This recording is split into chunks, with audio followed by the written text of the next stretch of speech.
I had to travel 60 miles to get here, and back in those days, I didn't even have a trailer. I towed it flat behind my car.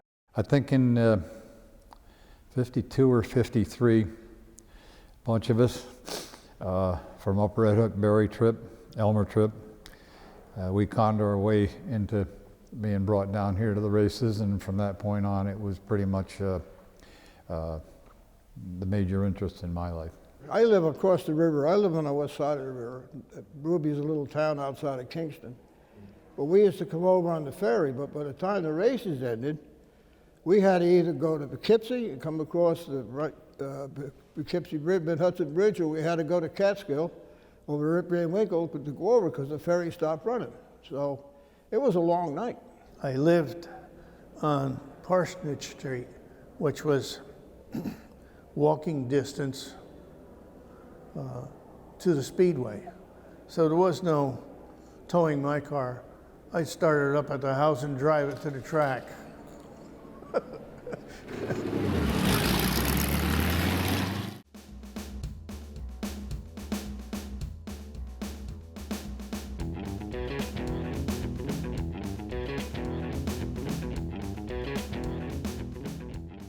This speedway was a little different than all the rest of the speedways that I've been on. Rhinebeck was a very tight fifth of a mile speedway, and you were on and off the gas and on the wheel all the time. It was just fun. It was a good night out. It was, a night of fun, competition. Some nights some days you ate the bear and some days the bear ate you.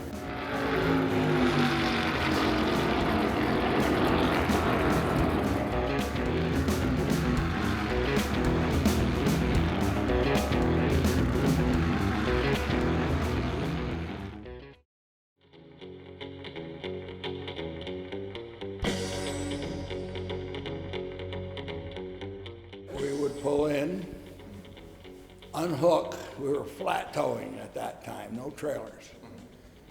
And the tow car would have to be put back outside because of the limited space. Then you'd go to work and change your tires and gas the car, and the driver would take it out for a warm-up and come back. Well, it's doing this, what do we got to do about it? And we would make a change. And he'd go back out. It may be better, it may be worse. You come in, you got in the pits, you got the car ready, you got it set up. And they gave us a couple laps out there to warm up the car.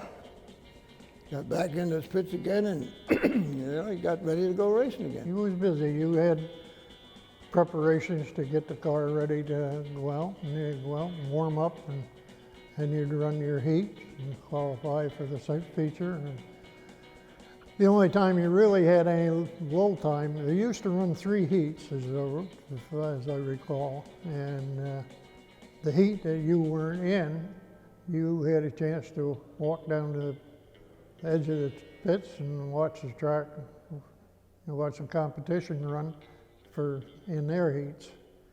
But other than that, why, when you weren't on the track, you were mussing with your car. It was all day in anticipation and preparation, drag it down here, and I get here about 2 hours early. Of course, we were all raring to go. So I was there early, and it was, a night of fun, competition. Some days you ate the bear and some days the bear ate you.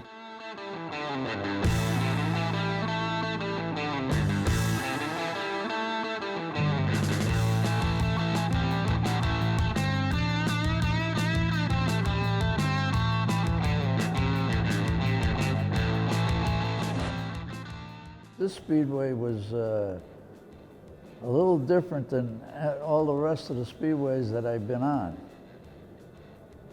And I got pretty used to it. Well, on a Saturday night, there was a lot of noise. It was a macadam track, so there wasn't a lot of dust. Flat track.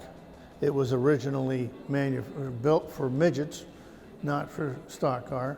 It was kind of a challenging little track because you didn't have much straightaway. You had fairly broad turns, and you could keep up a good average speed onto it, even though it was flat and a little bit hard to drive. The track set out away from the grandstands, so which made it a very nice track to spectate from for the spectators' view. And it was smooth, but it was flat, and you had to have a very good car that handled well on the outside in order to go from the back to the front every week like I had. And it was very good, very, very competitive. We had people from Connecticut, Massachusetts, and as well as the local people. So it was competitive. I wasn't used to the track, but I got used to driving on it. Only ran here like 3 or 4 times, and I did pretty good all the time. You had basically 2 lanes that you could handle, inside and outside. You didn't have a 3-lane track at all. For me, it was real confusing because it was crowded, pits were full. I had a heck of a time finding a racetrack the first time, riding around in the pits trying to figure out where I was supposed to go. And then once I got on the track, it was good that I met Hansen because he kind of helped me out a little bit, showed me where, what things were about. I'd never been on a racetrack before, and his help made that happen. And it was flat in the first and second turn, and it was a little bit of bank in the third and fourth turn. It was tricky, and it had to be a handling track. Horsepower didn't make as much difference as handling and maneuverability. It was a real challenge of a place to race because it was slick and it was tight quarters. However, it was a great education to race in tight traffic. Like for example, the sedans, when they first started them, they started with 3 of them out there that night, and one of them wouldn't run, so it ran the first race with 2 cars. Well, it was so popular that the following weekend there was 50 cars out there, and when you get 50 cars on a 5th-mile track, it's some real close maneuvering, and it was a real education. And even when it got down to where it was a 24 car field of the Premier Series, the non-Fords,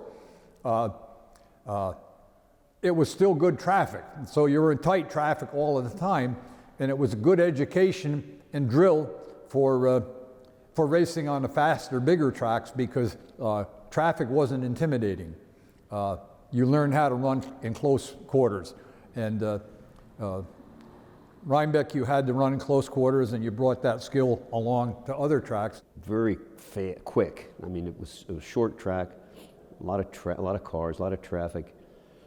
It wasn't really high speeds, but it was intricate. It was a lot of handling, a lot of in, out, inside, outside.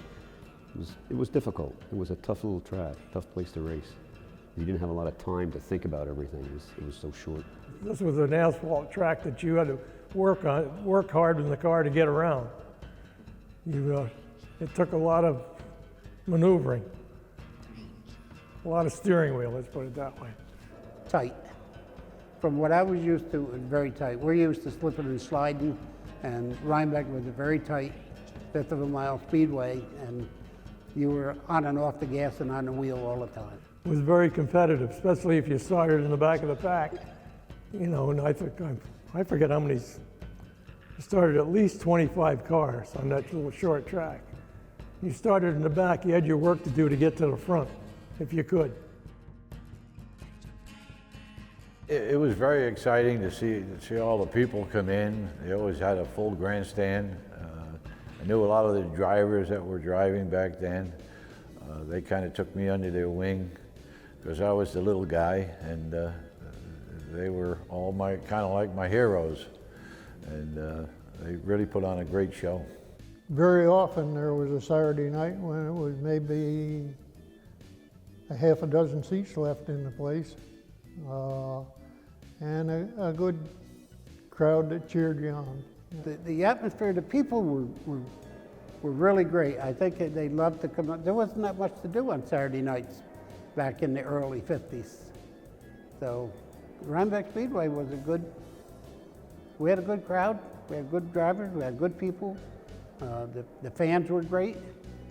So it was a good experience for me. I liked that. The time I raced here, there was a lot of people. It was very popular here, and it was a big Saturday night.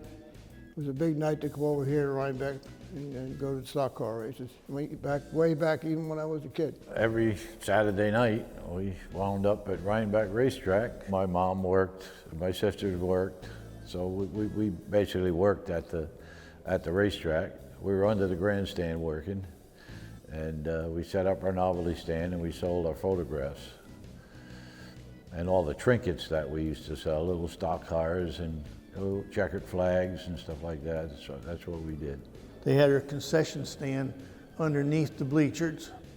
So a friend of mine, he and I would go there on a Sunday, sneak in the concession stand and eat the ice cream that we desired and candy.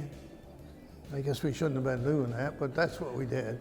But I guess Mother Nature got even with me, because one time I'm climbing around on the grandstands and I interrupted a beehive, and I went home in a hurry that day.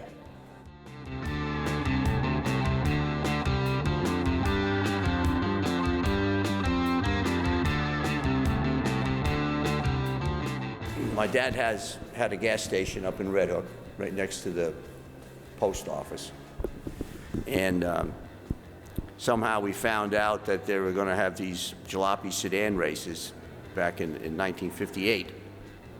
So we found an old car, an old 39 Hudson sedan, and we put the necessary roll bar and seat belt and cut the fenders off it and gutted it. And we came down here to the racetrack with it, and we did exceptionally well with it. In 1950, maybe 51, was when I ran here. United Stock Car Racing Club was at the time, and I drove Sharkey's number 44 here, and I won a couple times. For me, it was very exciting. Here I am, a kid, competing against some very good drivers and doing well. I enjoyed it. And being that I was a local person, a local kid, and taking some checkered flags, that even made it more exciting. You know, everybody knew me. I get back to school, boy, oh boy, I'm a hero. The first time I ever went out there, I think it was in '56 in the car that I had with my brother-in-law, and I was working on it all week, and I think I was 16 or 17. And I always wanted to take it out and warm it up. So I took it out in the warm-ups one night, the first night I went out, and I went around, and the first few laps it seemed like the fence was about 10 feet tall, and it was actually only about 2 feet tall. But as I went around, I got going a little harder and harder and harder and harder, and it came down to the normal height of 2 feet instead of the 10 feet. It seemed like it was very intimidating to start with. And the most memorable thing is when I got on it, I got in it too hard, and I totally spun it out and threw grass all over the infield, and came out just laughing like hell. That was the initiation. and they were promoter Ed and Ryan, and the people standing around all really persecuted my poor brother-in-law. Said, "You ought to have the kid drive the car." He sticks his foot in it. And there was no brains involved at all, but yes, I did stick my foot in it. That first night, my mother had us sign a release so I could get in the pits. And I didn't know it, but my brother brought her to the races. She didn't know I was going to drive. That was a surprise for everybody. She wasn't too happy with that. My first car was one I borrowed from Elmer Hogan's junkyard up in Red Hook, and it was on loan. It was a 37 Buick, and it was a real big car. Actually, it was a real classic car before I tore it all apart. He loaned it to me on the agreement that at the end of the year, his only interest was what it weighed and what it was worth in junk. So I brought it back to him at the end of the year, returned it to him at the end of the year, and it was junk. It was everything he expected, and it was sold for iron, probably cut up and sold for iron. But during the summer, I had to keep it there because my parents didn't know anything about that I was racing. And I think I got away most of the first year without them knowing it. What happened is about the third or fourth night when I was running that flatback Ford, and I'd won the first 3 nights out. And then there was a little pile up in front of the starter stand. And Emil Meltz from Hudson was running a Hudson then, and he stalled out at the home stretch. And I had started in the rear, and I came up between a pile of cars. And for some reason, his car wasn't running anymore. And right in front of the starter stand, it stopped. And 2 cars separated, and there was me. And I hit him, I rear-ended him, and we laughed today with about his stiff neck and my busted knee. So anyway, I wound up going to get a little few stitches that night, and I guess it came out in the paper over the next couple of days there, and the rumor was that I had gotten hurt because I was limping around my place of employment at the time. And it was because I had some stitches in the knee.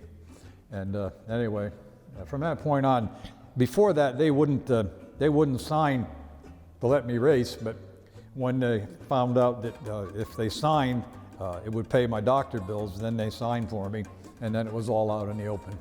It's only right that we should say something from our main supplier, Elmer Hogan Jump Yard, 199, going out of Red Hook and he was down in there on the old road now that goes off to the left there, and we got so much stuff down there. When he walked in, he knew just about what we wanted.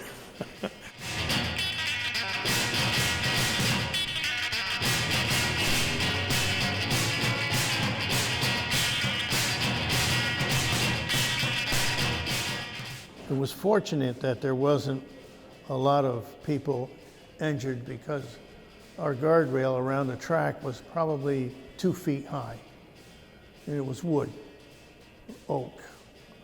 The only thing about Rhinebeck is it had board fences, which most of the tracks back there did. And if you got your wheels on a board fence, you got airborne or over the fence. And in many cases, if you got over the fence and the backstretch, you'd knock all the billboards down. And there was a plus and minus of that. The minus was you tore your car up, but the plus was when you drove out through the billboards and back into the pits, you got a big applause. So that was sort of the rites of passage to clean out the billboards. I guess I thought I could win it on the first lap, I guess. And I went in the first turn flat out, never took my foot out of it. And when I exited the second turn, I went airborne over the fence and into the billboards and I don't remember what sign it was, but I took it out. It was down on the ground. Wood flying all over, and I didn't win that race. It was a main event thing, and I was running about 3rd spot, and I could see some room for the radiator cap. So I think, well, if the radiator cap will fit through that opening, the rest of it will follow. That didn't work out too well. I got flipping. I went over and over and over, and went over the guardrails, through the billboards. Back then they had wooden billboards, and I had a car full of lumber, and it landed on its wheels, and the track being in the middle of the horse track, I got on the horse track, followed it around, and got back at the pit gate, and they're over with the ambulance and everything looking, where is he? You know, they were all, all excited and worried about me, but I was just waiting to come back on the track. Well, I was excited because I'd never raced here before. And believe it or not, I was half a lap ahead in a feature that night. And a fella come out of the infield and put me up over the fence. So I didn't have a very good start here. We had, at that time, the sedan class, which was my early class car. After the Sportsman Modified feature, the sedans would go out for just one race, everybody all together. There was probably maybe a field of at that time 16, 18 cars maybe. And the first time I went out, and I lined up, about mid-pack, I guess. And about 3 or 4 laps in, and somebody got tangled up coming off the 4th turn, and it ended up getting up in the air. And I remembered looking up through my windshield and seeing the rear end of that car as I was going by. And I said, "You better stay up there for a minute." And when I got out of that, I said, "You know, I don't know whether I want to do this or not." But I decided I did. And even at one time, we had our own stock car, and that did not work out too well. We destroyed it right here at Rhinebeck Racetrack. Well, we had a driver by the name of Jerry Townley who drove the car for my dad, and I guess he was just learning, and he learned on our car. But it was an experience. But here again, we'd take it to the racetrack, and then the following week we'd be working on it to get it back ready for the next weekend. It was an ongoing thing. My dad that year was hit by a stock car, came over the retaining wall and went into the pits. And when I went to the hospital to visit with him, he looked up at me not knowing whether he was going to survive or not. "Now look what you've done to me." Well, that kind of put the stop to my racing career. I decided then it wasn't worth killing a family member, which it practically happened. And I didn't do this personally, but it sure did set me back and kind of put the kibosh on racing any further.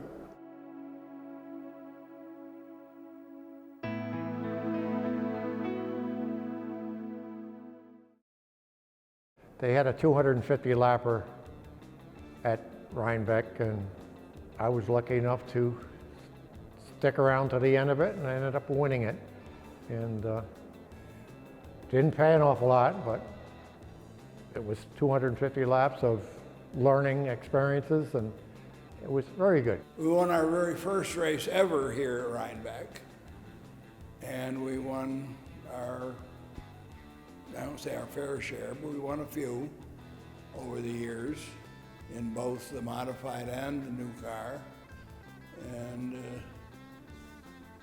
course it was a little tiny bull ring when most people are starting to expand and go to the bigger tracks and so forth. We just loved it here in Rhinebeck. In '59, getting the championship, it was quite an achievement, I thought. And I also, in '59, I didn't run the last 4 weeks. And I was so far ahead in points that I still got the championship. I was way out there in points. I had fun. And my dad, unbeknown to me, had purchased the next class, a better class of race car for the coming year. But of course that fell through after the accident, after he almost becoming killed.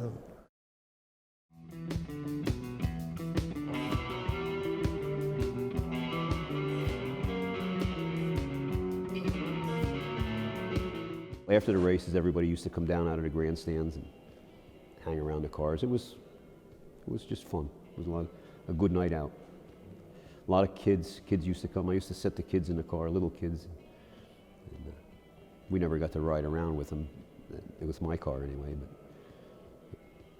it was good. Come down and mingle with the drivers and the owners and talk, and some people would even have beer, but of course I was too young, so you know. You can read between the lines. And then as far as after the races, there was the beer booth. We usually went over and had a few after the races, and that was, talked about the good, bad, and the ugly. And of course, It was all dependent on how you felt about it was how you did that night. So anyway, I had good nights, had bad nights. We had a nice bunch of fellas, and my car handled very good on the outside, and when you could race alongside of these guys on the outside at this track, as small as it was, I respect them for giving me room and not putting me over the wall. It would have been very easily. The fence was, I think, two 2x6s, so it wasn't very high, and he got over it very easily. But I respect the fellas for giving me room and let me race. Racing has been very good to me over the years. I started out racing here in Rhinebeck. Just enjoyed coming up here to race. Win, lose, or draw, just love being here. Every Saturday night that I was there, it was just the excitement, and it was exciting. It was an exciting little track, and I just loved being there. It was tough. It was a tough track to win on because so tight. You had to work at it, and had to have the car, get the car to handle real good. That was another thing, and it was just great. You know, best time we ever had was go to old Rhinebeck Speedway. You know, and knuckle busting and just beating it to see if you can get it up there in the race and get into victory lane. And you know, times were better then. It was fantastic, and I was very sad to see it dissolve.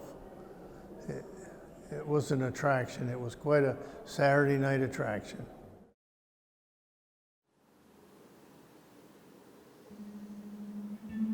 From 1922 to 1962, the Rhinebeck Speedway was a popular source of entertainment for area residents. In the 1920s, it was high-powered, open-wheeled cars known as big cars that roared to life. Midget cars ruled the 1940s, followed by sportsman and modified stock cars in the 1950s. The Rhinebeck Speedway was the place to be on any given Saturday night. Unfortunately, in 1962, the Speedway was shut down permanently. It is speculated that a change in local culture combined with the expanding residential area of Rhinebeck all contributed to its demise. The track remains alive and well in the memories and photographs of the people who raced, worked, and enjoyed their time at the Rhinebeck Speedway. The horse track that surrounded it still exists at the Dutchess County Fairgrounds in upstate New York.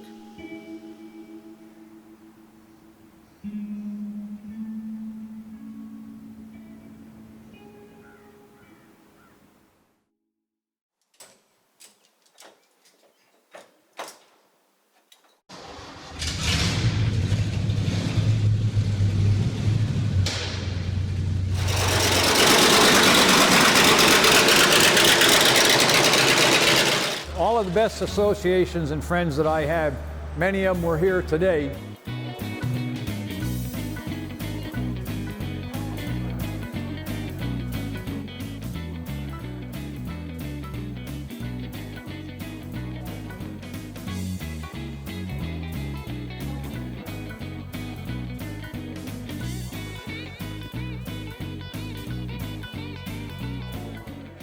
And despite our dust-ups and our adversities, we all remain friends today by the same standard. And that's pretty great.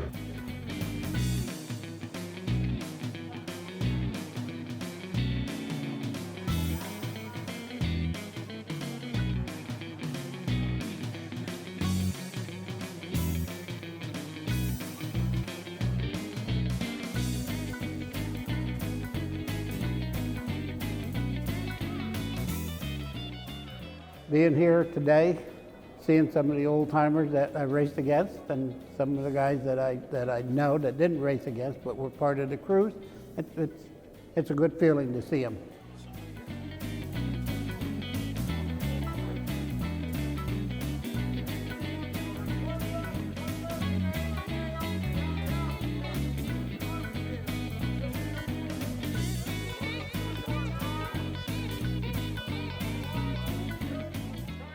We're all getting old and we all got some problems, but it's good to see everybody.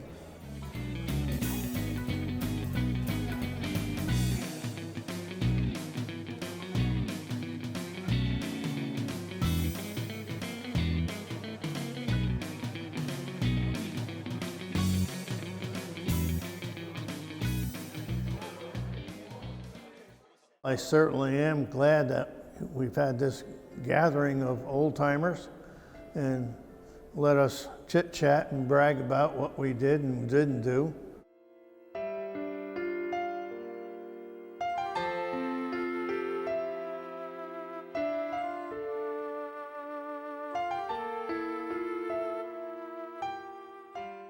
It's a nice thing, it's great. A little bit of history saved. And I think history is important.